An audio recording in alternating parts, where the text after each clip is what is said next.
shockingly, the Keystone pipeline spill was 10 times bigger than reported. And this isn't a surprise. Almost every one of these oil pipelines that spill, you get the same public relations spin at first, where, oh yeah, no, it didn't go in any water bodies, didn't really affect anything. Luckily, it was just a small spill over.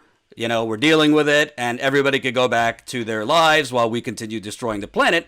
Only 2 to 3 weeks after every spill, it comes out that, it was much, much bigger than previously reported. And the Keystone spill, for those of you watching at home, has affected nearly 10 times more land in eastern North Dakota than first thought. Carl Rockman, North Dakota's Division of Water Quality Director, said the leak is estimated to have impacted 4.8 acres or almost 219,000 square feet of land. The AP earlier estimates pegged the extent of affected land at 22,500. I would say 209,000 is a little bit bigger than 22,000. And by the way, for those of you saying, well, Jordan, it takes time to figure out how long. Yes, how widespread the spill was. It doesn't take 3 weeks, okay? Most of these state-level regulators and emergency responders know how big it is early on. The problem is the regulators are bought off by the fossil fuel companies, so they try to minimize how bad and how widespread the spill is, just like as status quo has broken with, environmental departments that test your water for lead and copper are gaming the system to produce lowered lead levels. And then voila, you find out, oh, they threw out some high tests.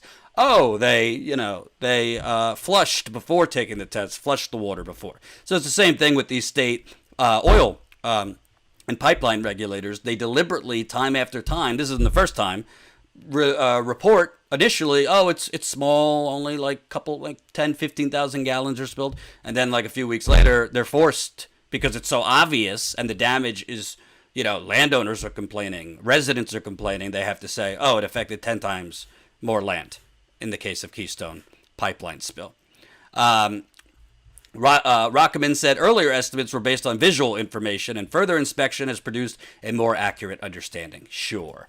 TC Energy, they renamed themselves. It's actually TransCanada, who's the original owner of Keystone Pipeline. They renamed themselves TC Energy so that people would kind of lose sight of who they were. They said the volume of oil release has not changed as the company obtained a more accurate assessment. Of course, no change at all. The cause of this spill, which began October 29th and sent about 383,000 gallons of oil into the land, is still unknown. It's unknown. It's unknown why oil pipelines spill. Maybe because they're all built in haste. Maybe because humans are imperfect and building these pipelines, you have a large volume of oil trafficking through. You have weather conditions could damage pipelines. You have the earth moving can damage pipelines. You have extreme weather that could damage pipelines. Why do these pipelines leak? We don't know. And by the way, this 383 gallons that spilled, this is in the Keystone pipeline, okay? Not the proposed, which they're already starting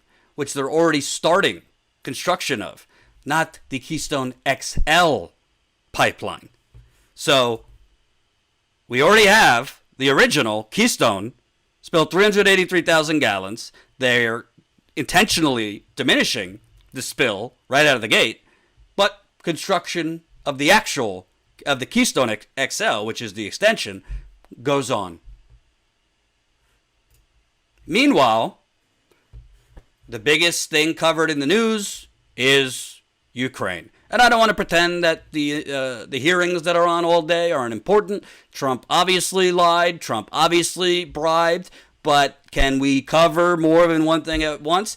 Oh, no, we can't cover it because CNN, MSNBC, the New York Times, the Washington Post, all of these outlets, either directly, CNN, MSNBC, have commercials from fossil fuel companies. I saw a commercial on CNN from the energy company that owns the Dakota Access Pipeline. Was one hell of a propaganda commercial if I've ever seen. Or indirectly, you know, the New York Times, their largest investor is Carlos Slim from Mexico. You know who Carlos Slim is? In addition to a telecom giant, owns a lot of natural gas in Mexico. We can't really pay attention to the destruction of planet Earth, to the destruction of the water, 383,000 gallons falling out, the destruction of land, the air, with oil going out into the air. It's disgusting. Absolutely disgusting. And it's, you know, it's unbelievable to me. And, you know, whatever, this is from the Hill. We just take the oil companies' word for it. Last week, TC Energy announced the pipeline returned to service after the U.S. Pipeline and Hazardous Materials Safety Administration approved the repair and restart plan. As part of the cleanup, TC Energy is moving contaminated soil that reached up to 6 feet deep to a landfill in Sawyer. Oh, great, we're going to move the contaminated soil to a landfill in Sawyer. So you're basically, and they do this with all sorts of things, including uranium and nuclear waste, you're going to move it to a community that has to breathe that in, that landfill, which, as I reported when I was at the Young Turks, there's landfills all over the country that are not properly sealed. In the St. Louis area, in Massachusetts, I reported on. So the environmental destruction, and essentially the U.S. government, and it's not just Trump. This was before Trump. They basically just rubber stamped this stuff. It's appalling. Appalling. Hope you enjoyed that last video. Hop on over to statuscoup.com where you can sign up for our email list and become a member for as low as $5 to $10 a month.